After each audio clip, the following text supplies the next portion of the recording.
Ladies and gentlemen, at long last, the Galaxy Z Fold 7, Flip 7, and Flip 7 FE are official. We were here live streaming on this channel for the Galaxy Unpacked event. We had something like almost 1,600 people in that live stream, which is absolutely insane. Overwhelmed by that number of people being in there. If you did stop by, thanks a lot for doing that. And for those of you who have already used my affiliate link in the description and pinned comment down below to purchase one of these phones, a massive, gigantic thank you for that. It supports the channel in a really, really big way. But guys, we have several elephants in the room with us that we need to acknowledge. I think almost to a historic degree. The rumor cycle around the Z Fold 7 was fraught with misinformation. I don't want to say disinformation because I feel like disinformation implies intent to deceive. And that's not what we had here, as far as I can tell. But we did get a lot of things wrong, and I got some things wrong. So, what we're going to do here is we're going to talk about the Fold 7, talk about kind of what it is and what was announced, and go over the specs on it. But in the process of that, we're going to try to have some accountability. Where did we go wrong? Where did the tech tipster, the tech leak community, the blogs, the YouTubers, where did we go wrong? And let's start with the thing that was mentioned in that live chat about 237,000 times, and that is the S Pen.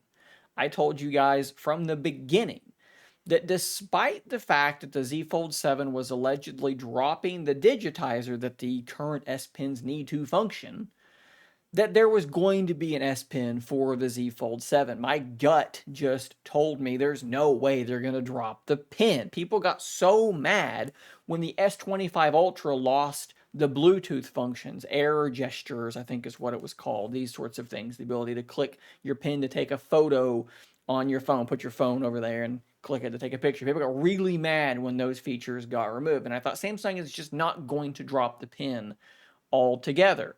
And then we had some leaks, right? We had Panda Flash Pro talking about how they are working on a pen. It's going to be a new technology because there's no digitizer.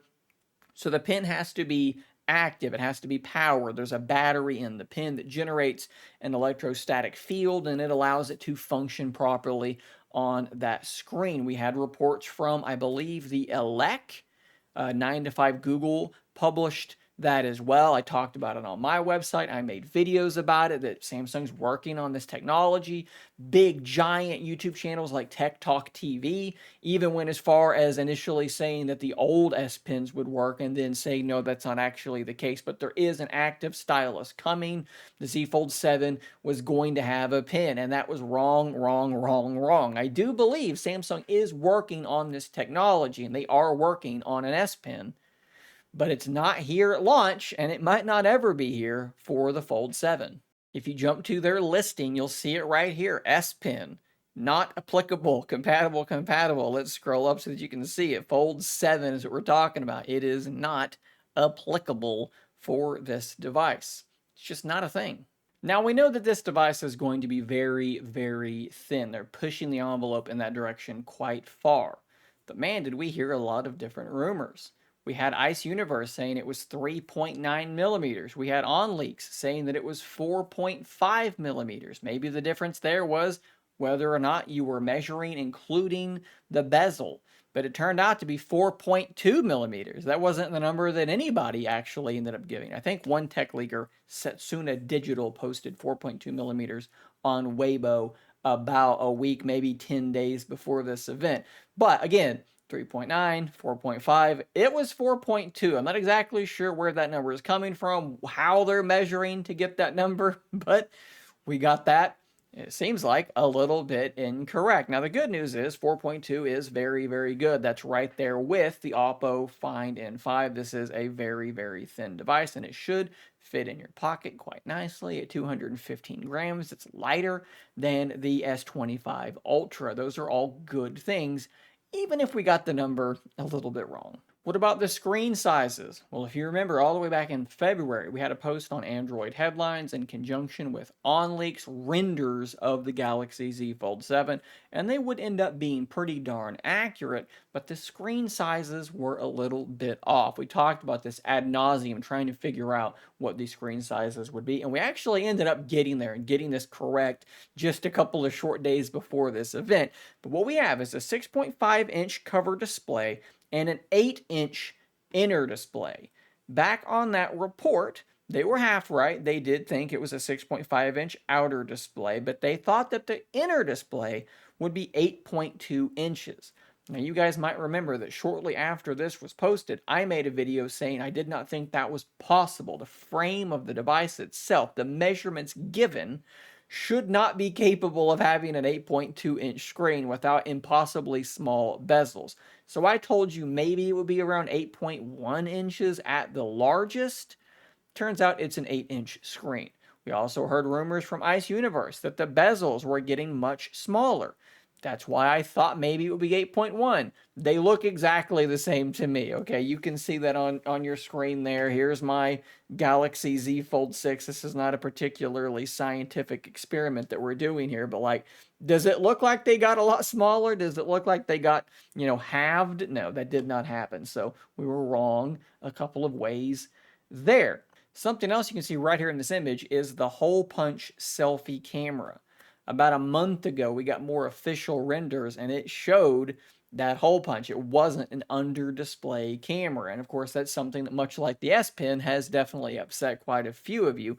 Personally, I'm not bothered. I don't like the under-display camera because it doesn't actually hide itself that well for me. It has this screen door shimmering effect, and it actually just gives me a headache and is very, very noticeable. So I actually disable it manually myself. So I'm not bothered by this, but I understand that some of you will be, and I have empathy for you for feeling that way. So what did we get wrong here, you may be asking? Well, there was some speculation that I added to that perhaps what was happening here was Samsung was actually using an under-display camera, but they were disabling it.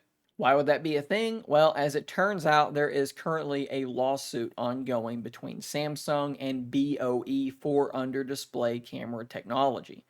The Galaxy Z Fold Special Edition uses a 4 megapixel camera for that inner selfie camera, just like the under display camera on the Z Fold 6. And when you take comparative selfies with them, they both look equally bad. I can't confirm this, but there was some thought that maybe the Special Edition actually was using an under display camera that was just being filled with black, like I do with my Fold 6. Well, if you look at the specs here, you can see that doesn't appear to be the case.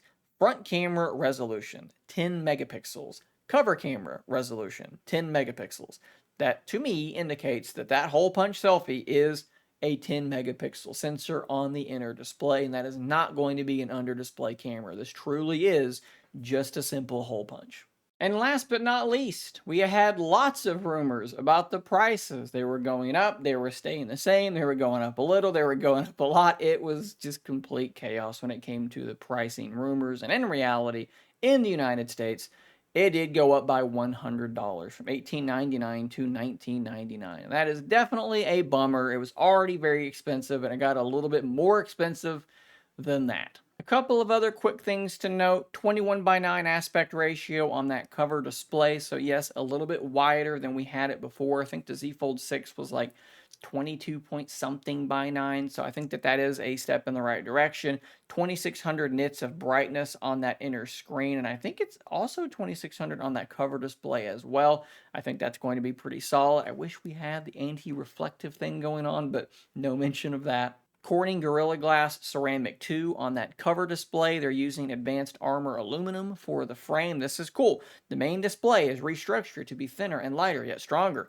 This was achieved by implementing the titanium plate layer. Additionally, ultra-thin glass was increased to be 50% thicker, making the display tougher. These are all good things, and that should help reduce that crease a little bit as well. 200 megapixel camera, which is like a 40-something% larger sensor. That is going to make, I think, a fairly big difference. And then, of course, there are about a million AI things, which I'm not going to dig into deeply because none of it's really stuff that we haven't already seen on some other devices. And I know anytime someone says AI, a lot of you get very, very angry. So we're just going to move on from there, guys. That is the Galaxy Z Fold 7. I'm pretty excited about it. I've already got my device ordered. I bought the blue version, so I will have that here to cover a whole bunch for you very, very soon. Hopefully, this little bit of accountability is meaningful to some of you guys. I think it's important to just acknowledge these things, acknowledge where the rumors and the leaks were wrong, and kind of put that in the back of your memory and keep that in mind going forward. I think that's a good habit for us to all get into doing. Drop your comments down below. What did you think of this device? Did you pre-order already? Were you underwhelmed? Does it look good to you? There's so much there to potentially talk about. I'll see you in the next one. And until next time, stay nerdy, my friends.